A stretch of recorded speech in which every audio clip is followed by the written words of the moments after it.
Une image à ultrasons est la première chose que l'on voit de nos jours d'un nouvel être humain. Les diagnostics médicaux, basés sur des méthodes acoustiques, jouent donc un rôle essentiel dans notre vie avant même notre naissance. Mais la métrologie acoustique est surtout importante lorsqu'il s'agit de la santé de notre audition. Et dans ce cours webcast, j'aimerais vous présenter quelques contributions concrètes qu'apporte le laboratoire d'acoustique du METAS à la santé de nos oreilles. L'ouïe est sans doute l'organe de perception le plus important chez l'homme. La plupart des communications interpersonnelles se font par l'intermédiaire du sens de l'ouïe. Il nous transmet également une multitude d'impressions environnementales qui nous avertissent d'un danger qui pouvait être d'un prédateur dans le passé ou dans l'époque moderne, une voiture qui s'approche. L'oreille nous permet de nous orienter dans des paysages sonores individuels de nos espaces de vie et nous donne un sentiment de sécurité.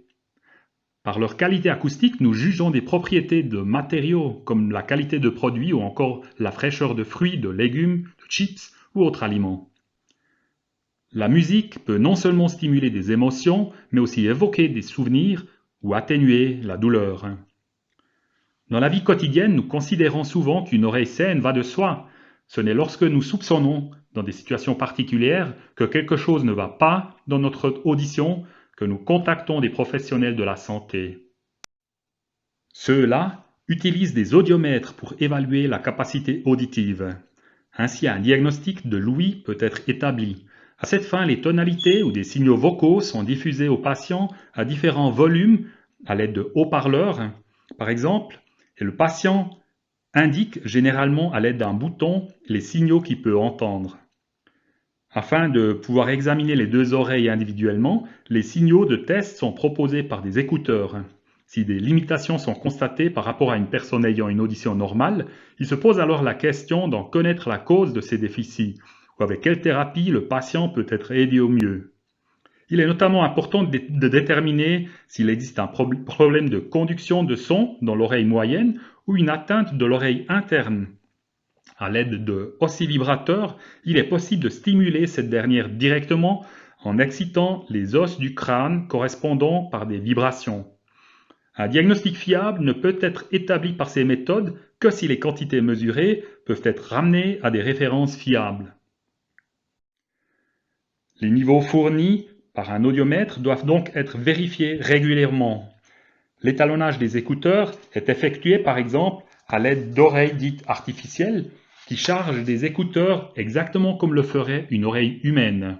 Ces oreilles artificielles doivent donc exhiber la même résistance au passage du son comme une oreille humaine. Cette résistance est appelée l'impédance acoustique et elle est réalisée avec un ensemble de cavités couplées par des fentes ou des capillaires.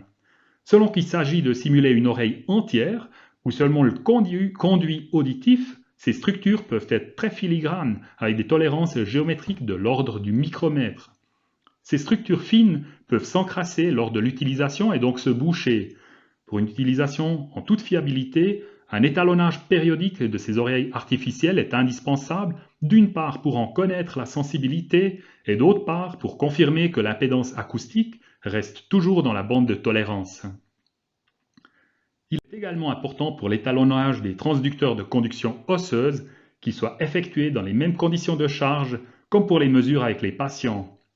Ici, cette charge ou résistance appelée impédance mécanique est réalisée avec des mastoïdes artificiels.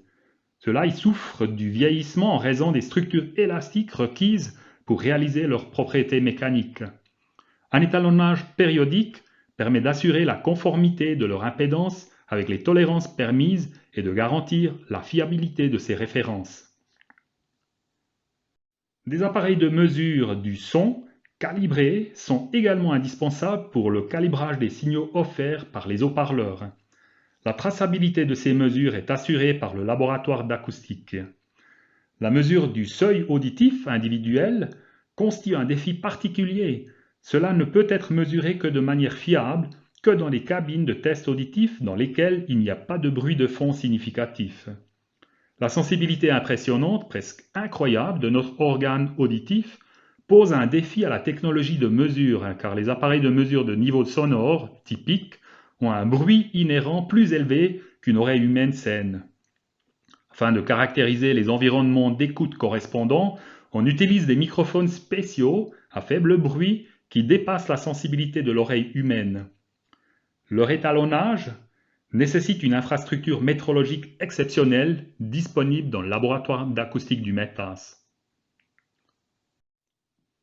En premier lieu, ce sont les patients qui bénéficient des étalonnages et des caractérisations effectuées par notre laboratoire d'acoustique. En fait, ils obtiennent un diagnostic fiable si les étalons de transfert ont été ramenés aux étalons de référence réalisés au sein du METAS. Nous caractérisons des étalons de transfert, ce qui permet à la recherche et à l'industrie de développer chez eux, et avec des outils fiables, des solutions telles que les appareils auditifs, qui rétablissent la compréhension de la parole et aident ainsi les personnes souffrant de problèmes auditifs à participer à la vie sociale et à rester intégrées dans la société. Alors que les possibilités techniques et les méthodes de mesure médicale continuent à être développées plus loin, nous nous engagerons aussi dans l'avenir d'en garantir la fiabilité métrologique.